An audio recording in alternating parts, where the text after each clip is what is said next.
우리나라는 초고령화 시대로 접어들었습니다.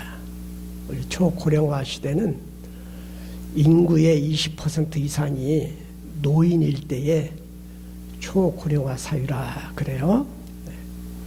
우리 2024년도 통계청 자료에 의하면 우리나라 사람 평균 수명이 83.7세로 나와 있습니다.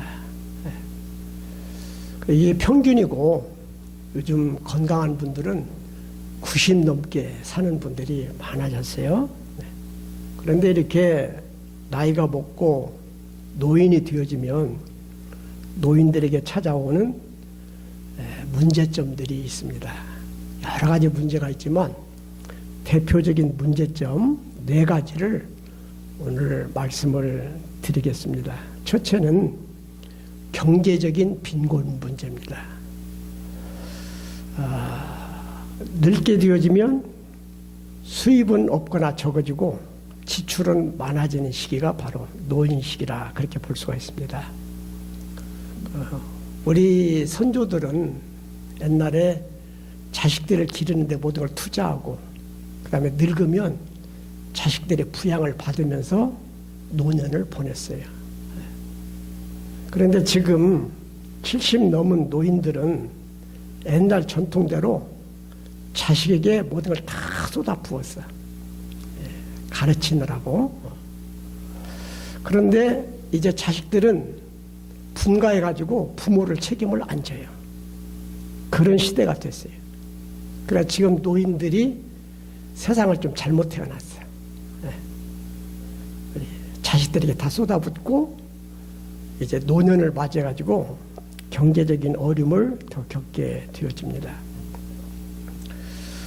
우리나라 통계에 의하면은 65세 이상 되는 노인 중에서 50%가 절대적인 빈곤을 겪고 있고 40%는 그럭저럭 살 형편이 되고 10%만이 경제적인 여유를 갖고 살고 있다. 그런 통계를 갖고 있습니다. 그러니까 지금 노인이 됐는데 경제적 어려움이 없이 살면 이건 큰 축복이고 감사할 일이야. 물론 밥 3끼 근근히 먹고 사는 정도가 아니라 내가 먹고 싶은 것을 먹고 하고 싶은 일을 하면서 살아갈 수 있는 그런 경제적 여유가 있는 분은 복받은 분들입니다. 우리나라에서 공무원 생활을 하다가 매달 연금이 나오면 노후의 생활에 큰 도움이 되지요. 네, 그런 경우가 아닐 경우에는 노년에 이르러서 경제적인 어려움을 대부분이 겪게 됩니다. 우리나라에서 정한 1인 최저 생계비, 한 사람이 한 달을 사는 데에 최소한 얼마를 가져야 되느냐고 기준을 세웠느냐면 133만 원이 최저 생계비예요. 한 사람이 한 달을 사는 데에 최소한 이 정도는 있어야 된다는 거예요. 그런데 우리 노인들은 기초생활비, 혼자 사시는 분들 한 35만 원 정도 나오잖아요. 그리고 노인들 경제적 수입을 위해서 노인 일자리를 국가에서 실시해가지고 한 달 일하면 29만 원 이렇게 나옵니다. 그래서 기초생활비하고 일자리를 해서 일을 해서 29만 원 받으면 54만 원이라는 돈이 마련이 돼요. 노인들 중에는 국민연금을 들어있으면 다행인데 국민연금을 들어있지 않으면 나머지 한 70만 원 정도를 어디서 만들어야 되는데 원래 재산을 많이 가지고 있었다면 걱정이 없지만 그렇지 않은 경우에는 삶이 상당히 팍팍할 수밖에 없습니다. 이렇게 노인들의 수입은 한정이 되어 있는데 지출은 많아져요. 우리 노인들 중에서 제일 돈이 많이 들어가는 비용이 병원비. 이렇게 늙으면 아픈 데가 많이 생겨가지고 병원에 자주 가게 돼요. 병원에. 다행히 우리나라는 의료보험 제도가 세계에서 최고로 잘 되어 있습니다. 그래서 적은 금액을 가지고 치료받을 수 있는 길이 열려 있고 또 노인들에게는 또 혜택도 안겨주고 있어서 참 다행스럽다고 생각이 되어져요. 그리고 또 애경사비도 들어가잖아요. 애경사비. 그 다음에 의식주. 늙어도 안 먹고 살 수는 없어. 안 입고 살 수가 없고. 그리고 이제 집 관리하다가 보면 관리비도 내야 되고 전기세도 내야 되고 수도세도 내야 되고 이렇게 일상생활에 필요한 비용이 또 들어가요. 거기다가 또 들어가는 비용이 손자들 용돈도 줘야 되잖아요. 이 손자들이 아주 어려도요. 용돈 줘야 좋아하지 주는 게 없으면 좋아도 안 해요. 잘 따르지도 않고. 네? 그리고 요즘 어린애들은요. 수준이 있어요. 수준. 네. 그래서 우리 3살배기 손녀한테도 10,000원짜리 줬더니 그게 아니고 손을 흔들어요. 그러면서 이 녀석이 하는 말이야. 할머니 그래요. 그 할머니를 찾는가 그랬더니 신사임당 글에 있는 돈 50,000원짜리 달라 이거요. 네? 요즘 아이들 수준이 그렇다니까요. 네. 그리고 사회활동비, 뭐 동네 어른들하고 이렇게 양로당에 가서 어울리다 보면 회비도 내야 되고 또 뭐 어디 놀러 가자 그러면 같이 또 동참하는데 또 비용도 들어가고 그러잖아요. 그래서 이 노인이 되면은 경제적인 어려움을 겪게 됩니다. 경제적 어려움을. 그래서 이제 이런 노인의 경제 문제를 해결하기 위해서 우리 부모님들은 자식한테 돈 주려고 생각 말고 있는 돈이 있으면 나를 위해서 쓰세요. 우리 자식들 중에는 그래 부모한테 타다 쓰는 놈들이 있어요. 그거 주면 자식 배려요. 어느덧 그들이 성장해가지고 밖에 나가서 일해서 벌어서 먹고 살 정도 되면 이제 돈 주는 일은 딱 끊어야 돼. 아멘도 안 하시네. 에? 어려서 돈을 벌 나이가 안 되면 도와줘야 되지만 커가지고 나가서 하다못해 일용직이라도 해서 일할 정도 되면 주면 안 된다니까요. 주면 안 돼. 그 사람 배리는 거예요. 좀 매정한 것처럼 생각되지만 이제는 네 힘으로 먹고 살아라. 그리고 딱 잘라야 돼요. 그리고 부모님들이 돈을 가지고 있어야 자식들도 잘한대요. 줄 거 다 주면 그 다음부터는 태도가 싹 변해가지고 싹 씻어버린다네. 그러니까 혹시 재산 가진 거 있으시면 꼭 가지고 있으시고 자식을 위해서 이제는 희생만 하지 마시고 내 인생도 좀 살아야 돼요. 먹고 싶은 것도 좀 먹고 좀 옷도 좀 좋은 옷도 좀 한번 입어보고 살고요. 에? 이렇게 노년을 멋지게 사시기를 바라요. 그 다음에 노인들에게 주어지는 또 하나의 문제점은 뭐냐면 우리 건강 상태죠. 건강 상태. 에? 우리 인간은 30살까지는 신체가 발달을 해요. 발달.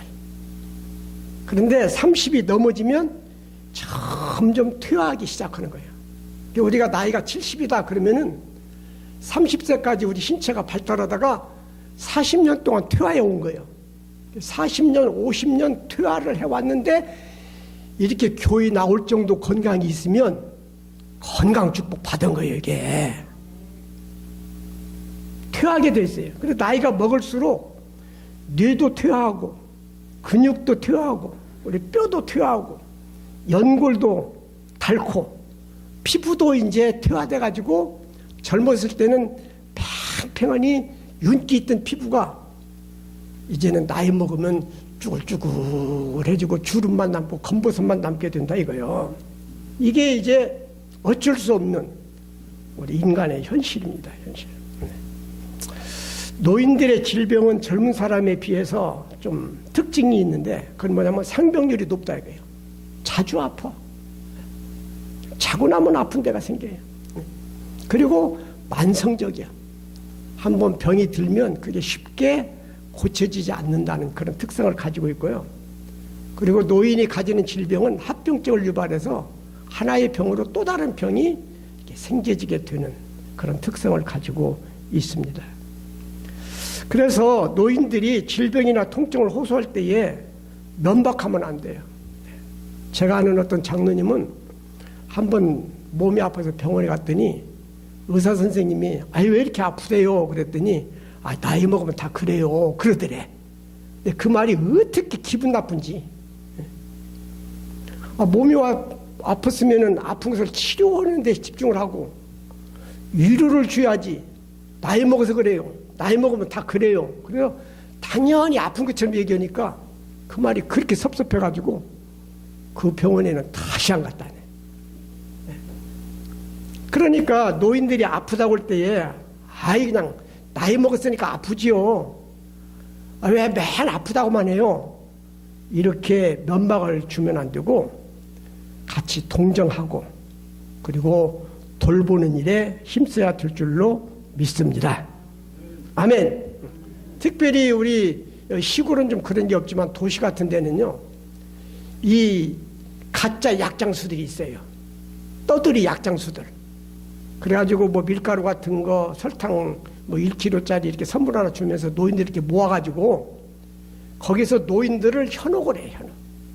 그래가지고 의료기계를 팔아먹는다든지 약을 팔아먹는데 그런 약은요, 검증되지 않아가지고 오히려 그거 먹고 건강이 더 악화될 수 있으니까 그런 떠들이 약장사들이 파는 약은 사면 안 돼요.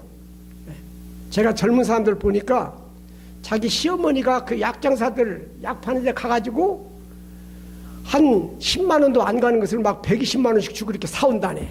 죽겠대야. 그 사지 말라고 그러면 또 노염 사가지고, 응? 시어머니한테 효도도 안 는다고 그런 소리 들으니까 그런 말도 못 오고 또 그냥 뒤를 대주다 보니까 그냥 허리가 휘고 그래가지고 젊은 사람들이 죽겠다 그러네. 우리 시골은 이제 그런 게 별로 없을 것 같아요. 다은이는 떠들이 약장사들이 안 오죠. 도시는 시내는 그런 사람이 많아가지고 그러면 노인들은 몸이 아프면 이거 먹으면 낫는다 그러면 혹해가지고 마음에 막 쏠려요.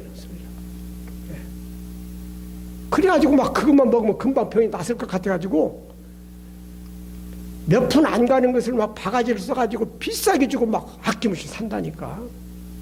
그렇게 하지 마시고 약은 국가에서 승인된 약, 응? 그 인정받는 제약사에서 다 실험을 통해서 부작용까지 다 검토해가지고 나오는 약들을 복용하고 또 면허증 있는 돌팔이 의사 말고 면허증 있는 의사들에게 진료를 당해서 병을 치료해야 될 줄로 믿습니다. 그 다음에 노인들에게 또 하나의 문제는 뭐냐면 고독과 소외예요. 고독과 소외. 이제 직장에 다닐 때는 뭐 과장님, 뭐 계장님, 뭐 이사님 이렇게 하다가 퇴직을 하게 되어지면 그냥 찬밥 신세가 돼버려요. 그리고 이제 나이가 먹으면 자녀들은 다 결혼해서 분가해가지고 부모의 품을 떠나게 되어집니다. 늙으면은 좀 육체가 쇠퇴하니까 손자들도요, 재미없다고 그러고 냄새난다고 가까이 올라가도 안 해요. 그리고 건강 문제나 경제적인 빈곤으로 또 하고 싶은 취미 활동도 제대로 못하는 그런 시기가 바로 노인 시기입니다. 그래서 이렇게 늙으면 고독해져요, 고독해져. 그래서 이제 명절이 되어지면 사실은 명절에 이제 자식들 오게 되면 막 반찬 만들고 막 밥을 해가지고 대접을 하면 참 힘들어요, 노인들이. 그런데도 자식들이 오기를 바래. 왜냐하면 고독하기 때문에 그때만이라도 가족들과 함께 즐거움의 시간을 갖고자 하는 마음이 노인들에게 있는 겁니다. 근데 요즘 젊은 애들은요, 이제 명절이 되어지면 3일, 4일 이렇게 연휴가 주어지니까 부모를 안 찾아뵙고 여행객 세워가지고 저들끼리 여행 가는 그런 풍조가 심해. 그 어머님, 이번 명절에는 못 가요. 그리고서는 안 오는 경우가 있는데 자기들의 행복만 생각하지 말고 나이 먹어서 늙어서 외롭게 지내는 부모님들도 생각하는 마음을 좀 가져야 될 줄로 믿습니다. 우리 노인들은요, 자주 안부 전화라도 해줘야 돼요. 요즘은 핸드폰 보면 영상 통화라는 게 있어가지고 그 화면이 딱 나와요. 우리 아들들도 저한테 가끔 영상통화를 해가지고 손자들 모습을 보여줘요. 그러면 그게 노년의 즐거움이 되어주고 위로가 되고 그렇게 지내고 있습니다. 우리 나이가 들면 고독하고 또 여기저기서 소외되는 그런 입장이기 때문에 자식들이 함께 외식을 한다든지 함께 여행하는 기회를 가지는 것도 좋은 일이고, 또 이렇게 부모님들이, 나이 먹은 부모님들이 주변 사람들과 어울릴 수 있는 조건을 조성해 주는 것도 참 좋은 일이라고 생각되어집니다. 제가 이렇게 시내 교회에 있을 때는 어떤 권사님이 계셨어요. 근데 그 권사님은 사위가 농협장인데 매달마다 용돈을 보내주면서 목사님 식사를 대접하세요, 이렇게 용돈을 보내줘요. 그 권사님은 여행을 좋아하고 막 돌아다니기를 좋아하는 분이야. 그러니까 그 돈을 가지고 목사님 오늘 식사 대접하고 싶습니다 그래요. 식사 대접하고 싶다는 얘기는 밖에 바람 쐬러 가고 싶다 그 얘기야. 자기는 이제 차가 없고 운전도 못 하니까 못 가니까 목사님 식사 대접한다고 나를 데리고 멀리 가서 이제 밥 먹으러 가는 거예요. 밥 먹으러 가도 시내 가까운 데는 안 가네. 어디 저기 고산에 우리 소고기 먹으러 가자고 그랬었고, 또 저 순창에 매운탕 먹으러 가자고 그랬었고 해가지고 가만히 보면 나를 이용해가지고 바람 쐬고 싶은 거예요. 근데 내가 이제 그 의도를 다 알지만 그 사위가 장모님을 생각해가지고 용돈을 주면서 이렇게 식사비를 주면서 목사님 대접하라고, 동네 어른들도 대접하라고 그러니까 그걸로 생색도 내고, 이 양반 아주 기가 살아있어, 기가. 대접을 하니까. 그래서 외롭지 않게 노년을 보내는 그런 분들도 볼 수가 있었습니다. 이렇게 해서 우리 노인들은 고독과 소외의 문제점을 가지고 있기 때문에 고독하지 않도록 유리해주는 마음이 필요할 것입니다. 마지막에 노인들에게 찾아오는 문제 중에 하나가 뭐냐면 역할상실이에요. 역할상실. 네? 역할상실. 네. 저도 목회를 하다가 정년이 돼가지고 은퇴를 딱 하고 나니까요, 참 인생이 허무하더라고요. 대부분은 직장 생활하다가 은퇴를 하게 되어지면 우울증이 찾아오는 경우가 많아요. 왜냐하면 그만큼 역할이 상실이 되면서 쓸모없는 존재라는 그런 환경이 조성이 되어지게 되는 것입니다. 우리 은퇴하게 되어지면 작업도 잃지만 역할도 없어지고 수입의 손실을 또 가져오게 되어지고, 그래서 정신적으로 공허와 허무가 강하게 밀려오게 됩니다. 이걸 잘 이겨내지 못하면 은퇴한 사람들이 얼마 못 살고 은퇴한 뒤에 머지않아서 죽는 경우가 많이 생긴대요. 그래서 저는 참 다행스럽게 제가 은퇴하기 전에 사진 취미 생활을 했어요. 사진 찍으러 다니니까 할 일이 있어. 제가 거기다가 또 다운교회가 오라고 해가지고 이렇게 주일날이면 또 설교도 하고 우리 다운교인들의 사랑도 받으니까 나는 이런 문제가 없어.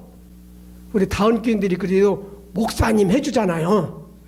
같은 경우는 은퇴했지만 역할 상실을 하는 게 아니라 다시금 새로운 역할이 생겨가지고 지금 노년의 삶을 나름대로 보람되게 행복하게 이렇게 지내고 있는데, 모든 노인들이 저같이 또 새로운 역할이 생기는 게 아니라 중요한 역할을 해오다가 그 역할이 상실이 되어지면 그 다음에 인생이 무의미해지고 그리고 쓸모없는 인간 같은 생각이 되어져가지고 참 삶이 힘겨워지게 됩니다. 그러니까 이런 노인들을 생각해서 자녀들 입장에서 할 수 있는 일이 뭐냐면은 뭘 할 때에 부모님에게 의논하는 것이, 이렇게 쓸모없는 존재라는 인식을 가지고 있는 부모님들에게 아직도 부모님은 소중한 분이십니다 하는 의식을 심어줄 수 있어서 이 의논한다는 것이 참 중요한 거예요. 네? 어머님, 우리 김장 담글 때에 젓갈은 무슨 젓갈 쓰면 좀 맛있어요? 얼마나 넣어야 돼요? 이렇게. 응? 깍두기 담을 때는 며칠이나 익혀야 맛있어요. 이렇게 의논하게 되어지면 부모님들 입장에서는 내가 아직도 쓸모가 있구나 이런 생각이 들어가지고 이렇게 역할 상실 가운데서도 자기 존재 가치를 느끼면서 부모님들은 한없이 기뻐할 수가 있다 이거예요. 그런가 하면은 부모님들에 대한 인정, 칭찬 이런 것도 필요해요. 제가요 이번에 식당 가서 청국장을 먹어봤는데요, 어머니가 끓여준 청국장에는 비교도 안 돼요. 청국장 맛은 어머니가 최고예요. 이렇게 칭찬해주면 부모님들은 우리 자식들이 내가 끓인 청국장을 저렇게 맛있게 먹는구나. 그래서 자기 존재 가치를 느끼게 되는 거예요. 이건 그냥 하찮은 것 같고 사소한 일 같지만 이런 것들이 부모님에게 힘이 되고 위로가 되고 기쁨이 되어지는 것이니까 이렇게 의논하는 일, 칭찬하는 일, 이런 일들을 하면 좋을 것으로 생각이 되어집니다. 그리고 이제 나이가 들면 직장에서는 물러났다고 할지라도 할 수 있는 일이 없는 건 아니에요.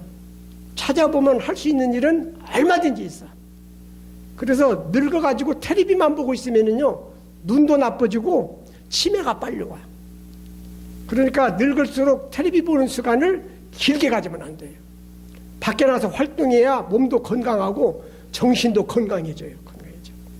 그러니까 할 일 없으면 아침에 등교할 때 학교 앞에 가가지고 기대 가지고 이렇게 아이들 교통사고 나지 않게 안내하는 일이라도 하든지요. 아니면 교회 와서 풀이라도 뽑는다든지 이렇게 뭔가 일을 찾아서 해야 돼요. 찾아서. 제가 시내에서 목회할 때에 익산에서 최장수한 교인이 저희 교회 교인이었습니다. 107세를 사시다가 가셨어요. 103세까지는 예배 출석을 하셨던 분이십니다. 근데 그분의 생활을 보게 되면요, 9평짜리 주공 아파트에서 사시는 가난한 할머니인데 이분은 가만히 있들 안 해. 나이 먹었다고 침대에 누워만 있지 않고 그 아파트 주변에 놀고 있는 땅들, 짜투리 땅을 갖다가 갖고 가지고 거기다가 이렇게 옥수수도 심고 그 다음에 뭐 이렇게 채소도 심고 이렇게 가지고 끊임없이 일을 하시더라고요. 근데 일을 하니까 신체도 건강하고 치매도 안 걸리고 정신도 맑고 좋더라고요. 활동을 해야 돼, 활동. 나이 먹어가지고 이렇게 주일이 돼가지고 하나님 전에 나와서 예배 드리는 것도 이게 역할을 우리가 찾는 데에 크게 도움이 되는 거예요. 노인들에게는 이 종교생활, 신앙생활이 아주 굉장히 좋은 겁니다. 이게. 오면 찬송 부르고 성도 간의 교제도 나누고 또 맛있는 점심도 주고 특별히 다운교회 같은 경우는 목사님이 데리고 자주 놀러도 가고 좋은 데 구경도 시켜주고 그러잖아요. 이게 얼마나 큰 축복인지 몰라.